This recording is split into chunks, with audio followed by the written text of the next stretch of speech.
It's Fringe time, so this means a lot to us. So I'm going to jump straight in and tell you about a realisation I made not long ago. And that is, it's very hard to take an adult seriously, no matter what the situation is in life, when they're drinking a fruit box.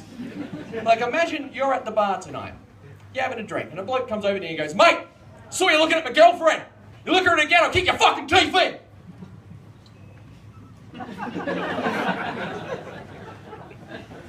Imagine if you're at the hospital and the doctor comes up to you and says, "I'm sorry, Mr. Seidel, it's terminal.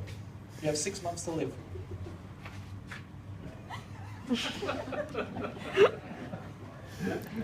And I was going to write a third joke, because comedy rule 3's end this with, but I've got to be honest with you, couldn't be fucked.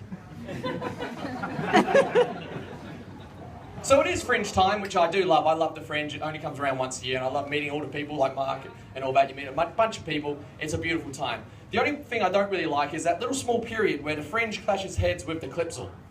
Probably doesn't surprise me. We don't really get along. I've got to put up with it every year. Every year I'll be walking down the street, and a bloke will be like, "You're in a Fringe show, mate. You're in a little poof the Fringe show. Yeah, you go put on your makeup and your costumes and you get on your little gay stage and you dance around like a little poof the yarn your Fringe show." And every year I've got to look at him and go, "Dad, shut up, it was my choice."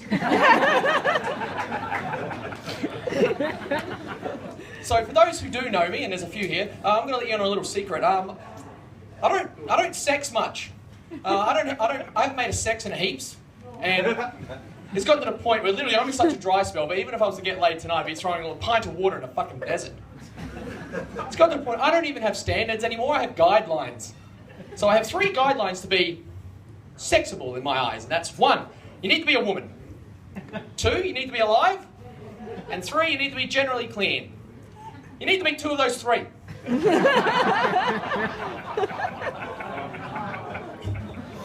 The closest I've got is one of my old roommates. Well, him and his missus, they were loud fuckers, and I mean that quite literally. I can only describe the noise that came from their room sometimes as being tribal.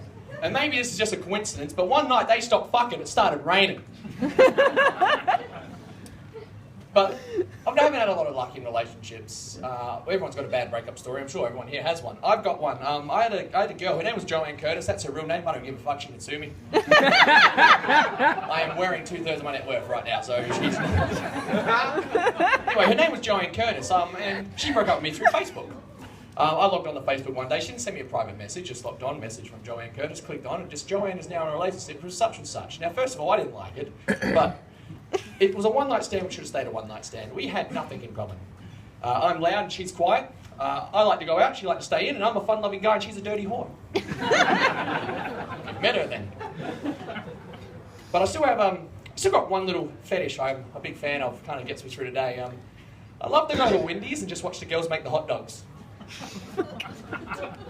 Because next time you're there, treat yourself. Because the first thing they do is they get the bun and they guide it onto that shaft.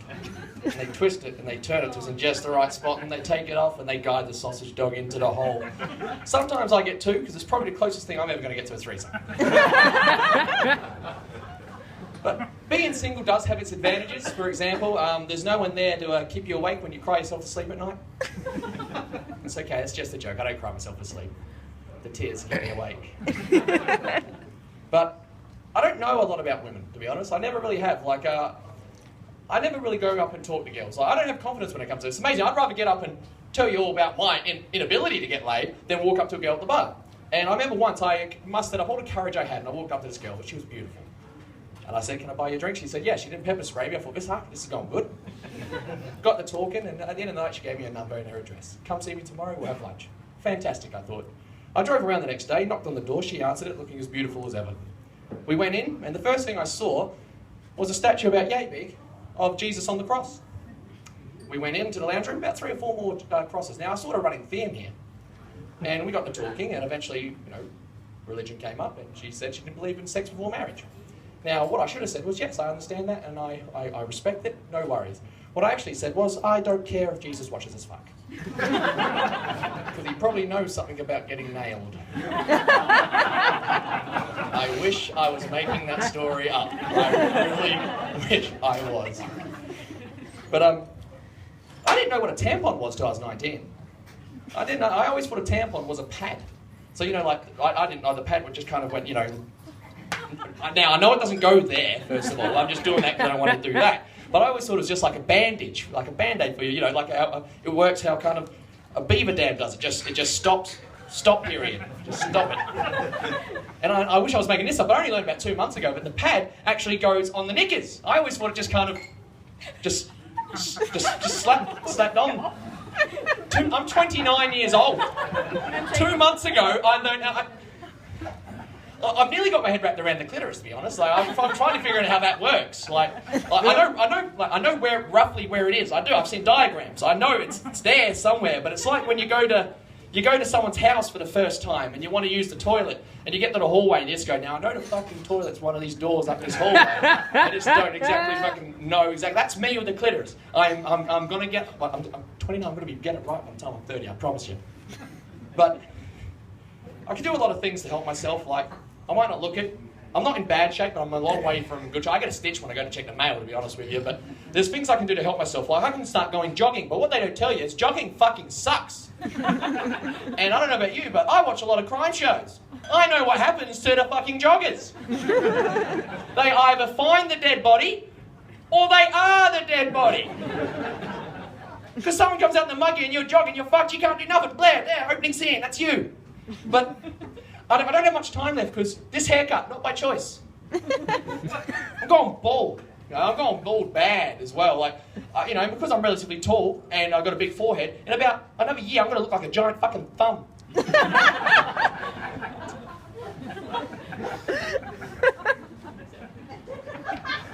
That's true, I am.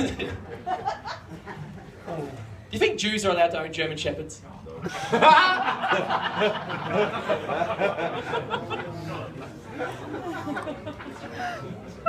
I met an orphan the other day and he works at the reject shop. I just found that kind of funny. Never do that again. But I'm going to close with a song that I wrote, which is very, very close to my heart. It's actually very close to everyone's heart. So I'm going to sing a little song, and I just want to say thank you very much. It's great to see so many people come out and support. I'm doing a fringe show myself. It's a little comedy theatre show. If anyone wants to fly, just come see me. You're more than welcome. But honestly, guys, just seeing you all out here tonight means the world to Mark, means the world to myself. It is great to see the support we're getting in Gawler. So I'm going to close with a little song about a very, very close subject.